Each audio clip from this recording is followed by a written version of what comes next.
पाठ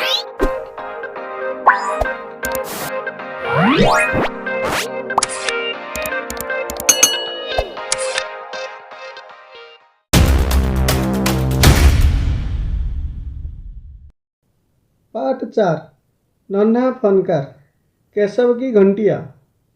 1 माशाअल्लाह, ये घंटियाँ कितनी सुंदर है, तुमने खुद बनाई है? बादशाह अकबर ने यह बात किस लिए कही होगी? उत्तर वह, क्योंकि उन्हें यकीन नहीं था कि 10 साल का बच्चा केशव इतनी सुंदर घंटियाँ बना सकता है। 2 केशव पत्थर पर घंटियाँ तथा कड़ियाँ तलाश रहा था। उसके द्वारा तलाशी जा रही घंटियाँ और कड़ियों का चित्र अपनी कॉपी में बनाओ। तुम्हें क्या कोई खास इमारत याद आ रही है जिसमें नक्काशी की गई हो? संभव हो तो उसकी तस्वीर चिपकाओ। पहला तस्वीर घंटियाँ, दूसरा कड़ियाँ, तीसरा हवा महल राजस्थान। आना जाना केशव के पिता गुजरात से आगरा आकर बस गए थे। हो सकता है तुम या तुम्हारे कुछ साथियों के माता पिता भी कहीं और से यहाँ आकर बस गए हों। बातचीत करके पता लगाओ कि ऐसा करने के क्या कारण होते हैं। उत्तर, जब किसी को अपने क्षेत्र में रोजगार आदि नहीं मिलता है तब वह दूसरी जगह जाकर बस जाता है। कहानी से 3 अकबर को पहरेदार की दखलंदाजी अच्छी क्यों नहीं लगी? उत्तर, अकबर अपनी प्रजा से मिलते रहते थे, इसलिए अकबर को पहरेदार की दखलंदाजी अच्छी नहीं लगी। 4 लगता है कोई बहुत बड़ा आदमी है। यहाँ पर बड़े आदमी से केशव का क्या मतलब है? उत्तर, यहाँ पर बड़े आदमी से केशव का मतलब है कोई अमीर आदमी तथा प्रतिष्ठित आदमी। 5 खरगोश की सी कातर आंखें। पशु पक्षियों से तुलना करते हुए और भी बहुत सी बातें कही जाती हैं, जैसे हिरन जैसी चाल। ऐसे ही कुछ उदाहरण तुम भी बताओ। उत्तर, शेर जैसी दहाड़, कोयल जैसी बोली, मोरनी जैसी गर्दन, हाथी जैसी मतवाली चाल आदि। 6 अकबर ने जब नक्काशी सीखना चाहा तो केशव ने उन्हें संदेह भरी नज़रों से क्यों देखा? उत्तर, अकबर ने जब नक्काशी सीखना चाहा तो केशव ने उन्हें संदेह भरी नज़रों से देखा क्योंकि अकबर एक बहुत बड़े बादशाह थे। 7 केशव 10 साल का है। क्या उसकी उम्र के बच्चों का इस तरह के काम से जुड़ना ठीक है? अपने उत्तर के कारण जरूर बताओ। उत्तर, 10 साल का बच्चा का काम से जुड़ना ठीक नहीं है, क्योंकि पढ़ाई लिखाई करके ही ऐसे काम करना चाहिए। 8 केशव बार बार सबको सुनाता। केशव सबसे क्या कहता होगा? कल्पना करके केशव के शब्द में लिखो। उत्तर, केशव सबसे कहता होगा, मुझसे मिलने बादशाह आए थे, मैंने उन्हें नक्काशी सिखाई थी। शब्दों की निराली दुनिया। 1 का नक्काशी जैसे किसी एक काम को चुनो, बढ़ईगिरी, मिस्त्री इत्यादि, जिसमें औजारों का इस्तेमाल होता है।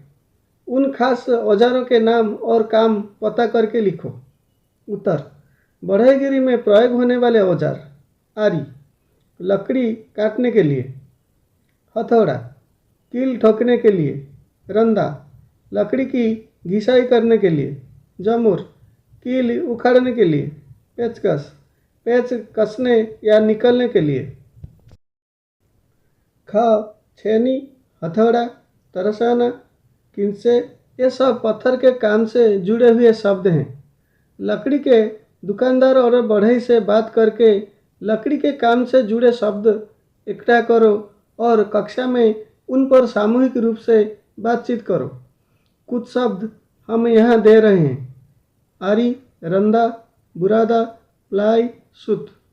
उत्तर, आरी, रंदा, बुरादा, प्लाई, सूत, कील, हथौड़ा, कुल्हाड़ी, कड़ी, फटा, पेच, सनमाइका, कुंडी, कब्जा आदि लकड़ी के काम से जुड़े शब्द हैं। ग हो सकता है कि तुम्हारे इलाके में इन चीज़ों और कामों के लिए कुछ अलग किस्म के शब्द इस्तेमाल होते हो, उन पर भी बातचीत करो। उत्तर, कुछ इलाके में इन चीज़ों और कामों के लिए कुछ अलग किस्म के शब्द इस्तेमाल होते हैं, जैसे छेनी, रुखानी, कुल्हाड़ी, फरसा और कुठार, हथौड़ा, मुदगर और मुसल। 2. कटाव शब्द कट क्रिया से पैदा हुआ है। नीचे लिखी संज्ञाएं किन क्रियाओं से बनी हैं? इन संज्ञाओं का अर्थ समझो और वाक्यों में प्रयोग करो। चुनाव, पड़ाव, बहाव, लगाव। उत्तर, चुनाव, चुन क्रिया। अर्थ चुनना, अच्छी किताब का चुनाव कर लो। पड़ाव, पढ़, पढ़ना, आज से यहीं पड़ाव डाल लो। बहाव, बहना, गोदावरी का बहाव बहुत तेज है। लगाव, लगना, उसे अपने से बहुत लगाव है। 3. लड़के ने जल्दी जल्दी कोई प्रार्थना बुदबुदाई। रेखांकित शब्द और नीचे लिखे शब्द में क्या अंतर है? वाक्य बनाकर अंतर स्पष्ट करो। फुसफुसाना, बड़बड़ाना, बुनबुनाना। उत्तर, बुदबुदाना, मन ही मन में कुछ बोलना, जबकि फुसफुसाना, बड़बड़ना तथा बुनबुनाना में कुछ आवाज़ भी बाहर सुनाई देती है। बुदबुदाना, नौकर धीरे धीरे बुदबुदाया। फुसफुसाना, मंत्री फुसफुसा कर राजा के कान में कुछ बोले। बड़बड़ाना, वह क्रोध में बड़बड़ाने लगी। भुनभुनाना, बिना वजह भुनभुनाना ठीक नहीं है। 4. बेवकूफ़, खड़ा हो। हजूर आला के सामने बैठने की जुर्रत कैसे की तूने? झुककर इन्हें सलाम कर। महल के पहरेदार ने केशव से यह इसलिए कहा क्योंकि। उत्तर, ख, पहरेदार यह कहकर अपनी वफादारी दिखाना चाहता था।